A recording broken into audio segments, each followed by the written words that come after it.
அல்லாஹ்வின் நல்லடியார்களே, அல்லாஹ்வை பயந்து கொள்ளுங்கள், அவருக்கு முற்றிலும் வழிபட்டு நடந்து கொள்ளுங்கள். யார் அல்லாஹ்வை பயந்து அவனுக்கு முற்றிலும் வழிபட்டு நடந்தார்களோ அவர்கள் மேன்மை அடைந்திருக்கிறார்கள். ஆகவே அல்லாஹ்வை பயந்து அவனுக்கு முற்றிலும் வழிபட்டு நடப்பதற்கு ஆரம்பமாக தக்வாவை கொண்டு வஸீயத் செய்தவனாக ஆரம்பம் செய்கிறேன். அஸ்ஸலாமு அலைக்கும் வரஹ்மத்துல்லாஹி வபரகாத்துஹு. கண்ணியத்திற்கும் மிகுந்த மரியாதைக்கும் உரிய எல்லாம் வல்ல அல்லாஹ்வின் நல்லடியார்களே, சங்கைக்குரிய ஹாஜிமார்களே, பெரியோர்களே, சகோதரர்களே, அல்லாஹ்வின் மகத்தான கிருபையினால்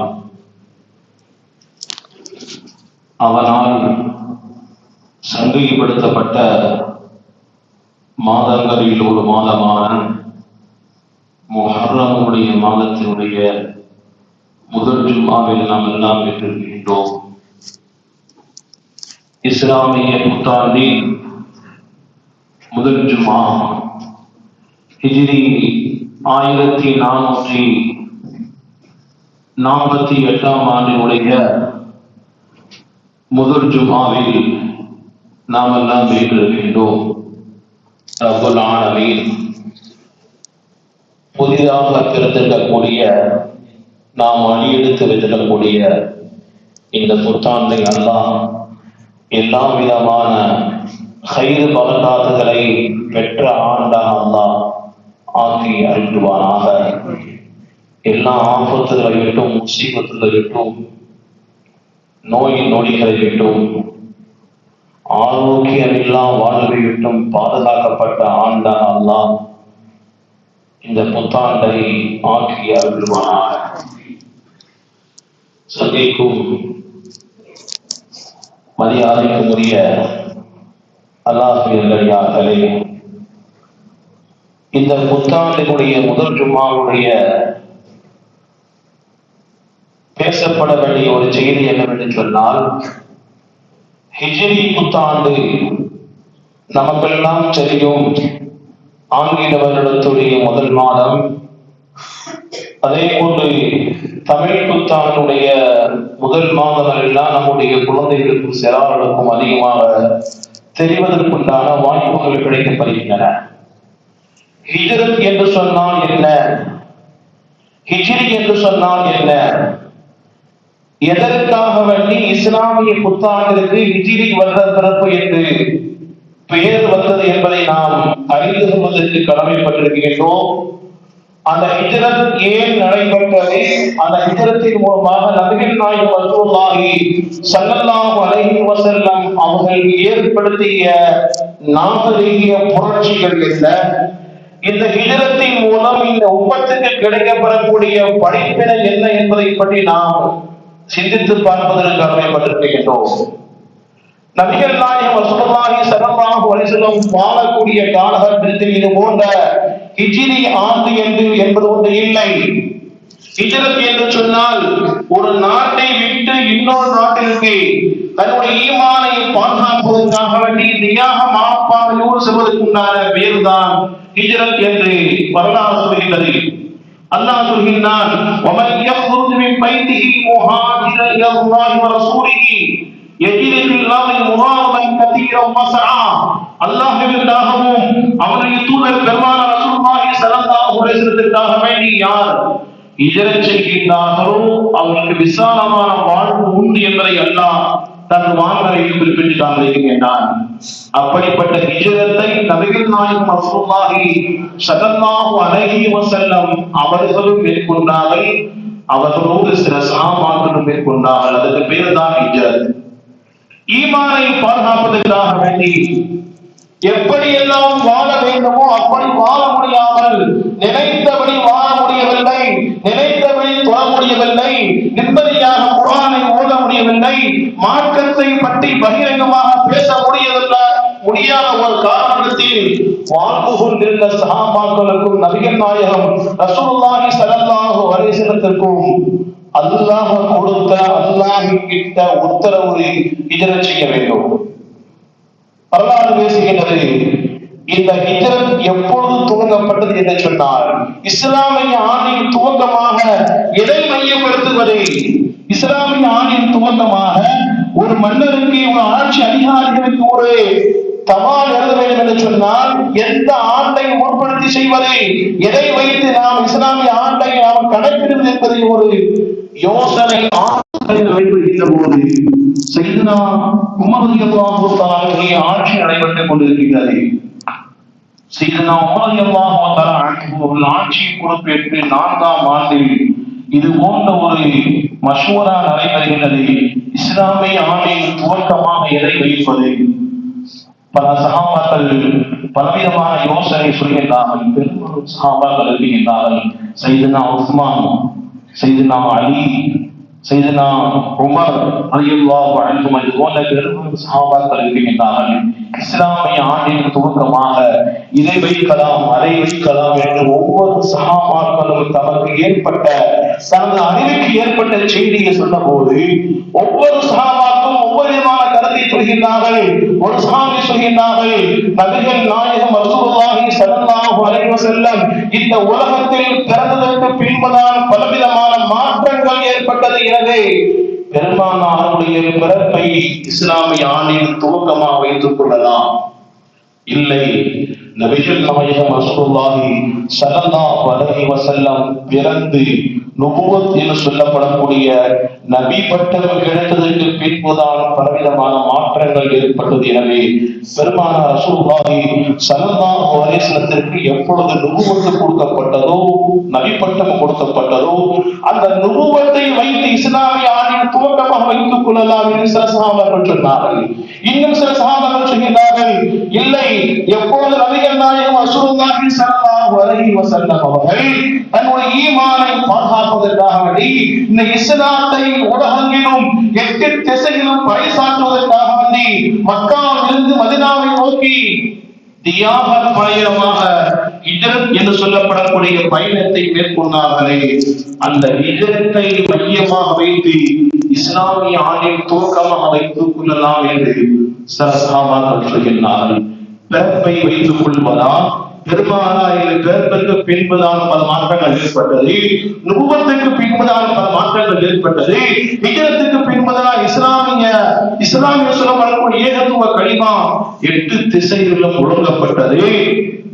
இல்லை, நபிகள் நாயகம் ரசூலுல்லாஹி ஸல்லல்லாஹு அலைஹி வஸல்லம் வஃபாத்தை வைத்து இஸ்லாமிய ஆண்டின் துவக்கமாக வைத்துக் கொள்வதா என்று ஆலோசனை செய்யப்பட்டு செய்தனா உமர் ரலியல்லாஹு தஆலா அவர்கள் ஆட்சி பொறுப்பேற்று 4ஆம் வருடத்தில் உமர் ரலியல்லாஹுடைய ஆட்சியாளர் முடிவு செய்யப்பட்டுள்ளது.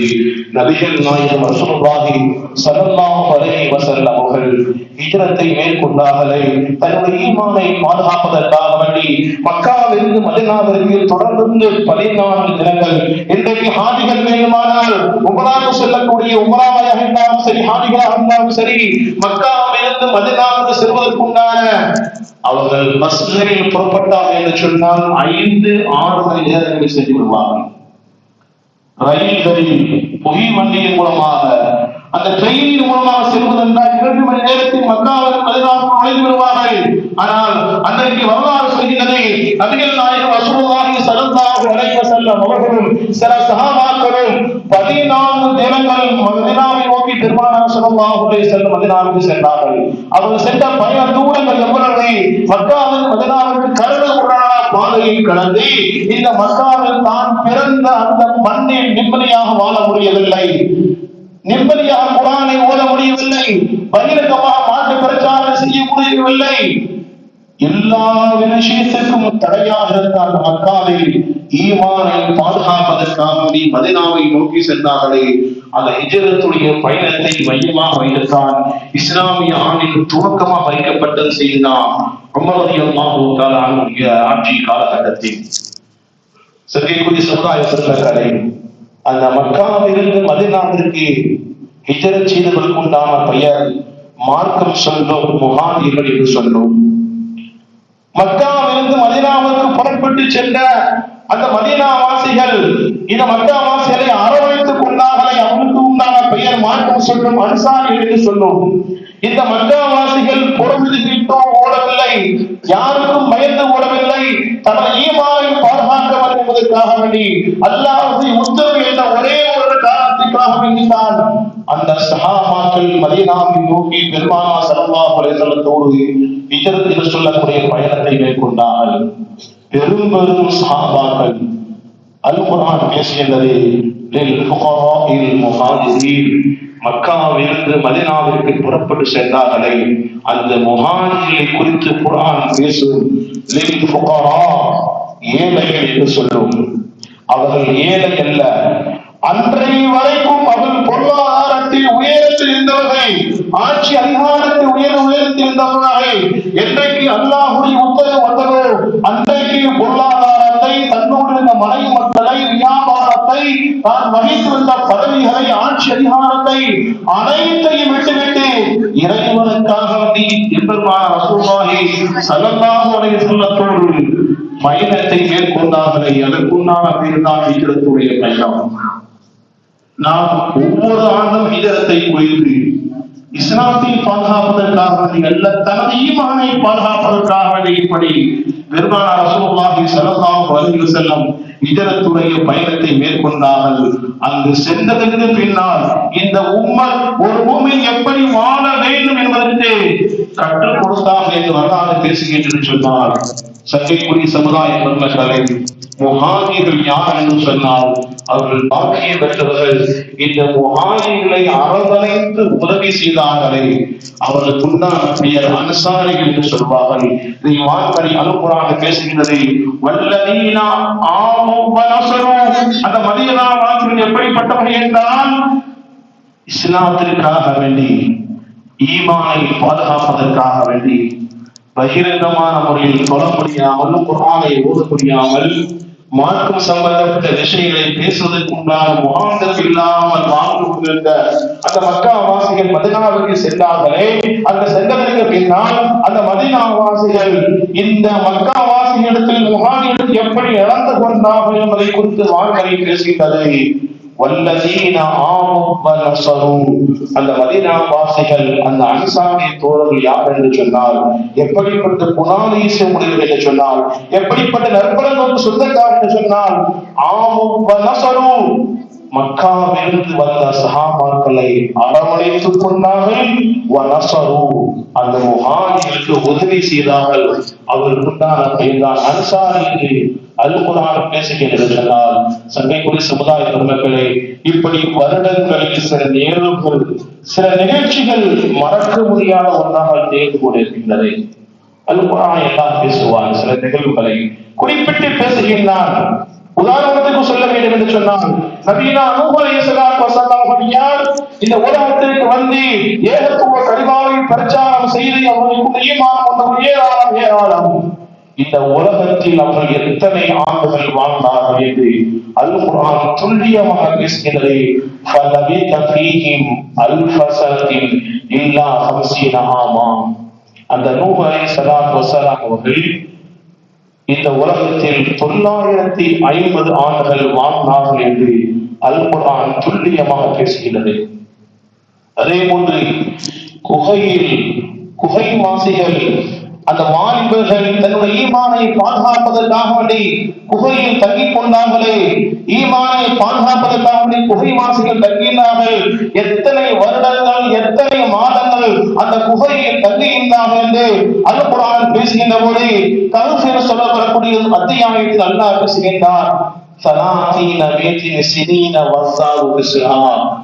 309 நாள் அல்ல, 309 மாதங்கள் அல்ல, 309 ஆண்டுகள் அந்த குகையில் அந்த வாலிபர்கள் தங்கியிருந்தார்கள் என்று குர்ஆன் பேசுகிறது. அதே போன்று உஸைர் அலைஹிஸ்ஸலாத்து வஸலாம் அவர்கள் பக்ராவுடைய சூறாவில் இடம்பெற்ற ஒரு செய்தி. நபியினா உஸைர் அலைஹிஸ்ஸலாத்து வஸலாம் ஒரு ஊரை கடந்து செல்கின்றார்கள். அந்த ஊரில் அல்லாஹ்வுடைய அராப் இறக்கப்பட்டு அந்த ஊரில் உள்ள அனைத்து நிகழ்வுகளை பார்த்த உசைர் அலைஹிஸ்ஸலாத்துடைய மனதில் ஒரு எண்ணம் தோன்றியது, இப்படி சிறைந்து போய் கிடக்கின்றார்கள் இந்த ஊர்வாசிகள், இந்த அளவிற்கு அல்லாஹ்வுடைய அதாபுகள் இறக்கி இப்படி சிறைந்து போகின்றது, இது எப்பொழுது மாறும் என்ற ஒரு சிந்தனை ஏற்பட்ட போது அந்த உசைர் அலைஹிஸ்ஸலாத்துக்கு அல்லாஹ் ஒரு தூக்கத்தை கொடுத்தார். எத்தனை ஆண்டுகள் தூங்கினாக என்று சொன்னால் பக்ராவுடைய சூரா பேசுகிறது, மிஅத்த ஆமீன், அவர்கள் 100 வருடங்கள் உசைர் அலைஹிஸ்ஸலாத்து வஸலாம் தூங்கினார்கள். நபியினா நூஹ் அலைஹிஸ்ஸலாம் உலகத்தில் 950 ஆண்டுகள் வாழ்ந்தார்கள் என்று துல்லியமாக குர்ஆன் பேசுகிறது. கஹ்ஃப் வாசிகள் அந்த வாலிபர்கள் 309 ஆண்டுகள் அந்த குகையில் தங்கி இருந்தார்கள் என்று குர்ஆன் பேசுகிறது.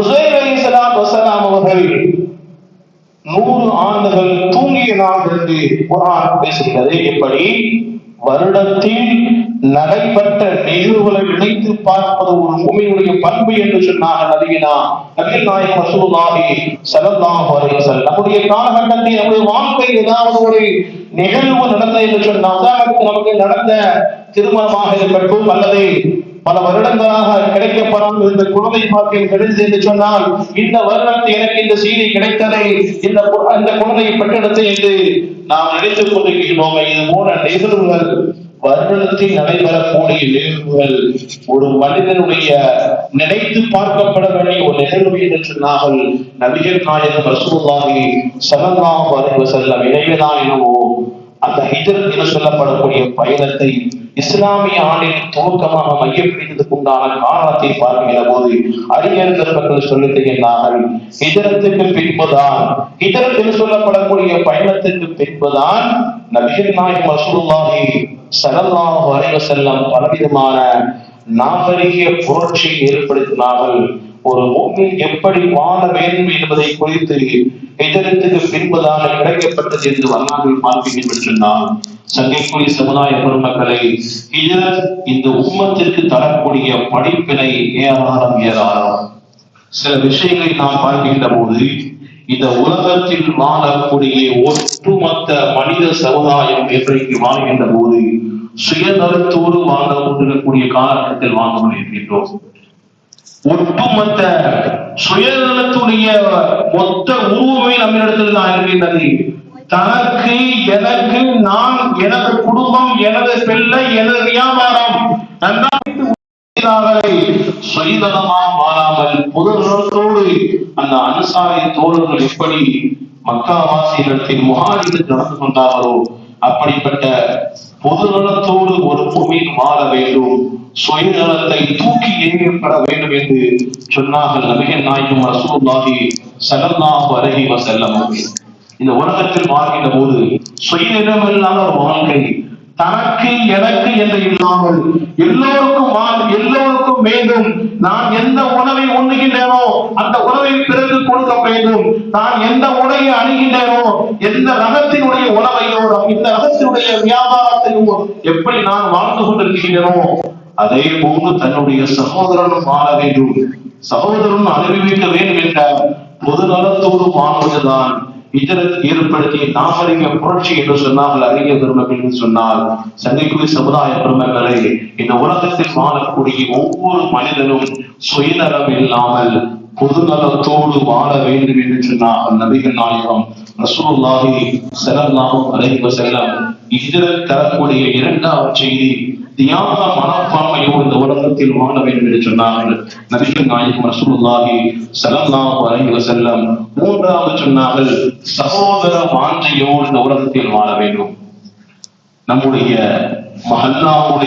மஹல்லாவாசிகளாக இருக்கட்டும், சகோதரர்களாக இருக்கட்டும், முஸ்லிமாக இருக்கட்டும், முஸ்லிம் அல்லாத சகோதரனாக இருக்கட்டும், எல்லா நபர்களும் எப்படி வாழ வேண்டும் என்று சொன்னால் சகோதரம் வாஞ்சையோடு இந்த உலகத்தில் வாழ வேண்டும். அதை கற்றுக் கொடுத்தவர்கள் நபிகள் நாயகம் ரசூலுல்லாஹி ஸல்லல்லாஹு அலைஹி வஸல்லம். அந்த விஷயத்தை இதற்கு பின்புதான் அந்த நாகரிக புரட்சி என்று சொல்லப்படக்கூடிய புரட்சி ஏற்படுத்தினாக நபிகள் நாயகம் ரசூலுல்லாஹி ஸல்லல்லாஹு அலைஹி வஸல்லம். சகோதர வாஞ்சையோடு உலகத்தில் வாழ வேண்டும், பொதுநலத்தோடு, சுயநலம் இல்லாத ஒரு வாழ்வு, தியாக மனப்பான்மையோடு உள்ள ஒரு வாழ்வு, அதே போல சகோதர வாஞ்சையோடு உள்ள ஒரு வாழ்வு. நமக்கெல்லாம் தெரியும், எருமூக் என்று சொல்லப்படக்கூடிய யுத்தகலத்தில் அபூஜஹலுடைய மகனார் இக்ரிமா ரலியல்லாஹு தஆலா அன்ஹுவுக்கு இஸ்லாத்தை ஏற்றுக்கொள்ளக்கூடிய வாக்கியம் பெற்றது. எருமூக் யுத்தகலத்தில் பலவிதமான போர் நடைபெற்று உச்சகட்டத்திற்கு சென்றதற்கு பின்னால் பல சஹாபாக்கள் காயமளவுக்கு சக்கராத்து உயிரில் கிடக்குகின்றார்கள். அபூஜஹலுடைய மகனார் இக்ரிமா ரலியல்லாஹு தஆலா அன்ஹு. இந்த இக்ரிமா ரலியல்லாஹு தஆலா அன்ஹு அவர்கள் போர்க்களத்தில் கலந்து கொண்டு இஸ்லாமிய படையில் இருந்து இஸ்லாத்துக்கு எதிராக போர் செய்து, இஸ்லாத்துக்கு எதிராக அல்லாமல் இஸ்லாமிக்கு எதிராக யாரெல்லாம் இருந்து கொண்டிருந்தார்களோ அவர் இஸ்லாத்திற்கு உறுதுணையாக இருந்து போர்க்களத்தில் கலந்து கொண்ட இக்ரிமா ரலியல்லாஹு தஆலா அன்ஹுவுக்கு சக்கராத்துடைய நேரத்தில் கிடக்குகின்றார்கள். அந்த இக்ரிமாவுடைய சொந்தக்காரர் ஒருவர் வருகின்றார், பார்ப்பதற்காக வருகின்றார். தனது உற்ற தோழர் அல்ல, தன்னுடைய உறவுக்காரர் அபூஜஹலுடைய மகனார் இக்ரிமா ரலியல்லாஹு அன்ஹு எருமூக்குடைய போர்க்களத்தில் தாகத்தோடு தவித்துக் கொண்டிருக்கின்றார். ஒரு விதமான முழங்கல் சப்தத்தோடு தண்ணீர் தண்ணீர் என்று சொல்லிக் கொண்டு முழங்கல் சப்தம் கேட்கின்றது. இவருக்கு தண்ணீரை கொடுப்பதற்காக ஒரு சஹாபி வருகின்றார்கள். இக்ரிமா ரலியல்லாஹு தஆலா அவர்களிடத்தில் சக்கராத்துடைய நேரத்தில் ஐயர்கள் சொல்கின்றார்கள், ஒரு மனிதருக்கு எந்த அளவுக்கு தாகம் இருக்கும் என்று சொன்னால் இந்த உலகத்தினுடைய அனைத்து நேரையும் அவருக்கு கொடுத்தாலும் சரி அவருடைய தாகம் அடங்காது.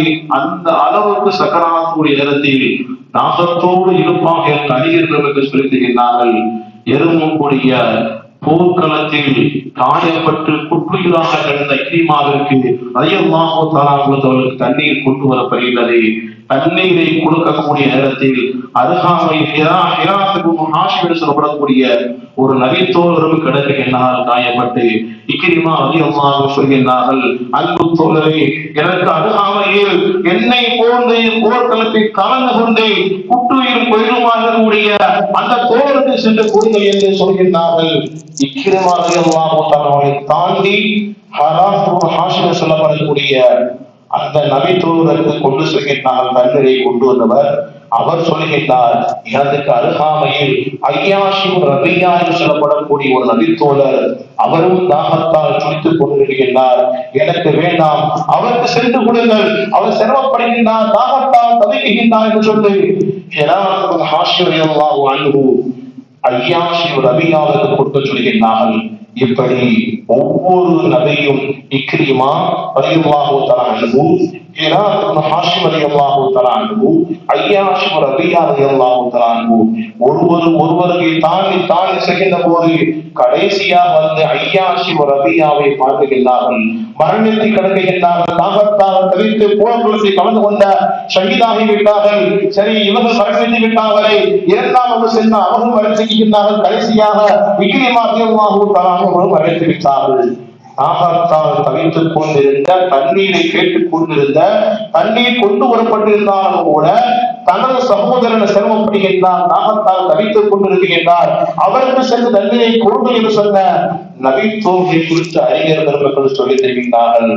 நபிகள் நாயகம் ரசூலுல்லாஹி ஸல்லல்லாஹு அலைஹி வஸல்லம் ஹிஜ்ரத்துக்கு பின்னால் அந்த சஹாபாக்களை எப்படி உருவாக்கினார் என்று சொன்னால், மரணத்தை தன்னுடைய கண்களுக்கு முன்னால் பார்த்தும் கூட, மரணத்தை பார்த்தாலும் கூட அந்த மரணத்தை கண்டு அஞ்சாமல் மரண நேரத்திலும் கூட தனது சகோதரர் சிரமப்படுகின்றார், கஷ்டப்படுகின்றார், தாகத்தால் தவித்துக் கொண்டிருக்கின்றார் என்ற ஒரே ஒரு காரணத்திற்காக வேண்டி மரணத்தை கண்டும் கூட தனது சகோதரர் சிரமப்படக்கூடாது என்ற எண்ணத்தோடு வாழ்ந்தவர்கள்தான் நபிகள் நாயகம் ரசூலுல்லாஹி ஸல்லல்லாஹு அலைஹி வஸல்லமுடைய அன்பு தோழர் என்று வரலாற்றில் பார்க்கின்றனர் என்று சொன்னால், சங்கைக்குடி சமுதாய பெருமக்களை, ஹிஜ்ரத்துடைய பயணம் இந்த உம்மத்திற்கு பலவிதமான பாடங்களை தருகின்றது. அதில் ஒன்று, இந்த உலகத்தில் வாழக்கூடிய ஒவ்வொரு மனிதரும் சுயநலமல்லாத பொது நலத்தோடு வாழ வேண்டும், அதை தியாக மனப்பான்மையோடு வாழ வேண்டும், சகோதர வாழ்க்கையோடு வாழ வேண்டும்.